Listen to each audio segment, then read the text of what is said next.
Chinatown, an ubiquitous ethnic enclave of Chinese diasporas. In America, many of these cultural centers emerged after Chinese immigration in the mid to late 19th century. Home to one of these Chinatowns was Providence, Rhode Island. If you walk through downtown, though, you'll see that there's not a trace of an enclave. So, what happened to Providence's Chinatown? What was it like? Where is it today? And what can we do with this lost history?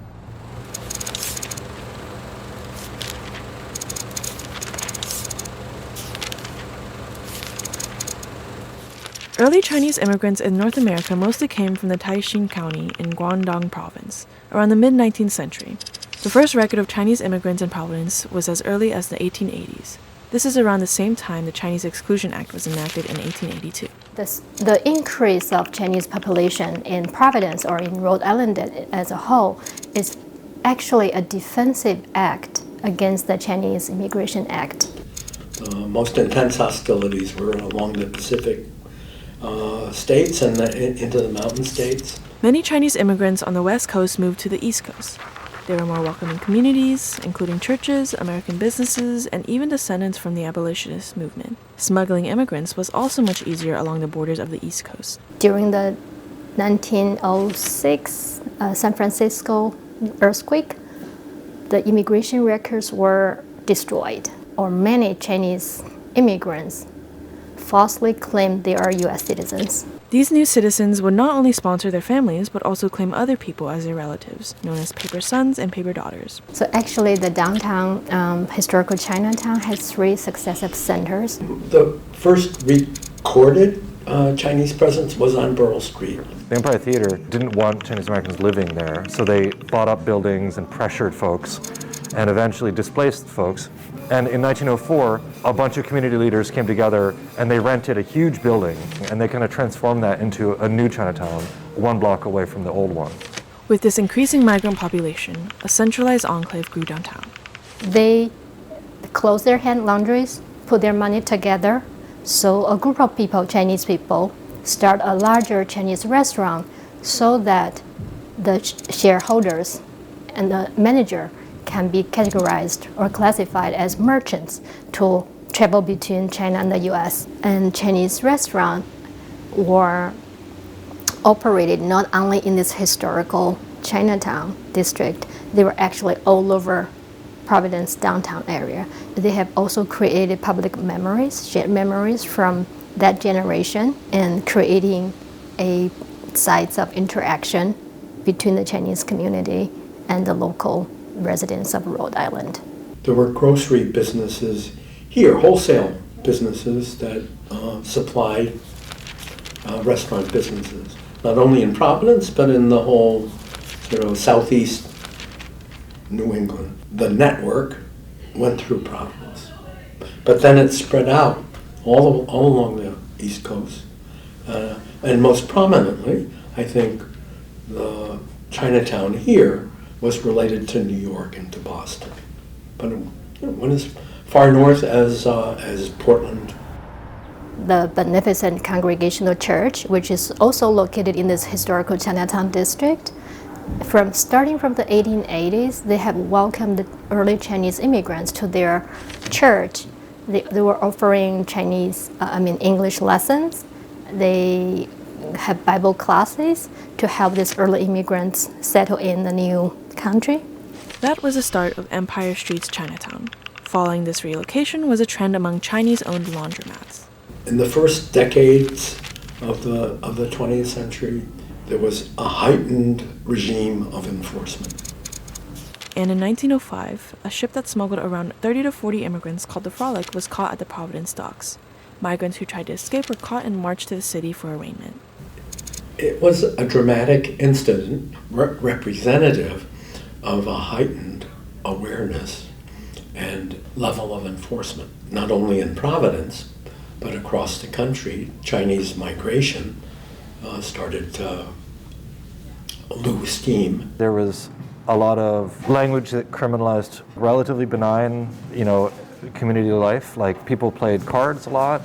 They kind of painted this picture of this exoticized environment of card playing and music and smoking opium as well. There was an opium trade that was underground.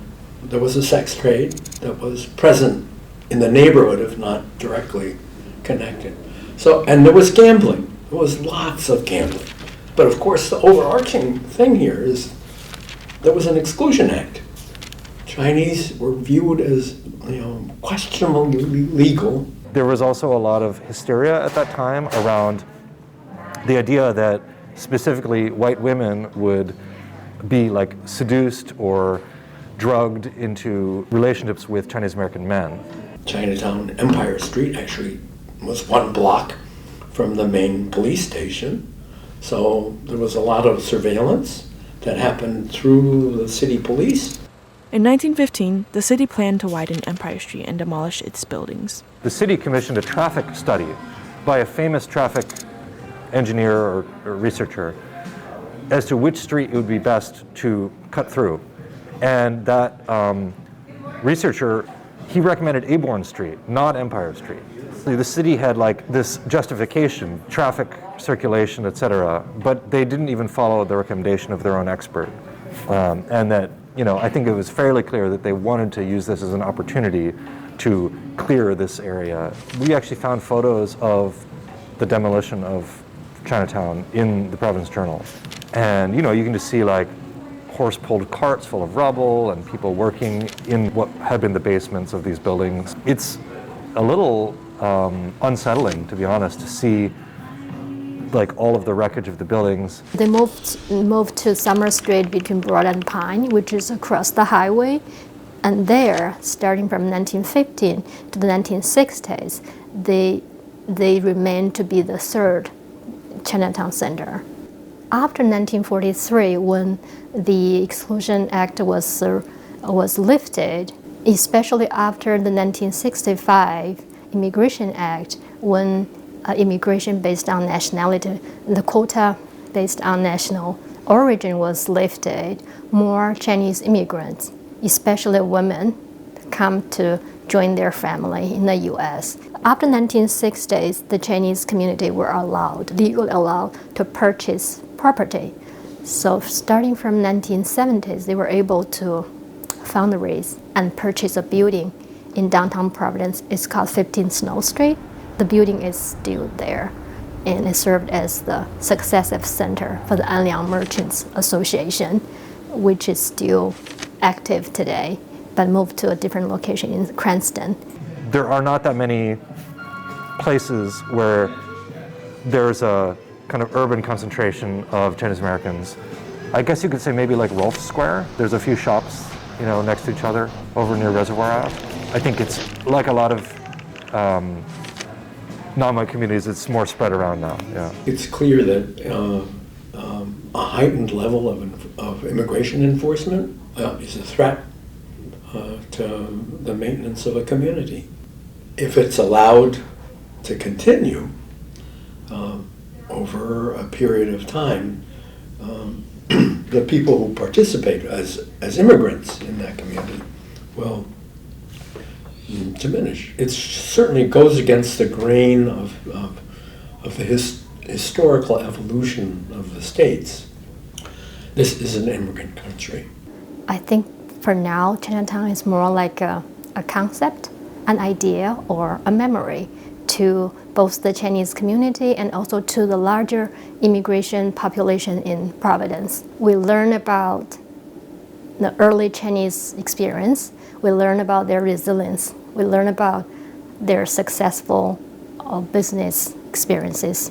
And Chinatown is no longer limited to a place. It is a sense of belonging. It's a sense of community gathering. There are students, scholars, still interested in this project in the Providence Historical Chinatown, like you guys, like scholars who are already working on this for decades, like artists, they're still doing projects from their own angle and perspective to present this piece of lost history, but also resonate or connect with the current Chinese American experience.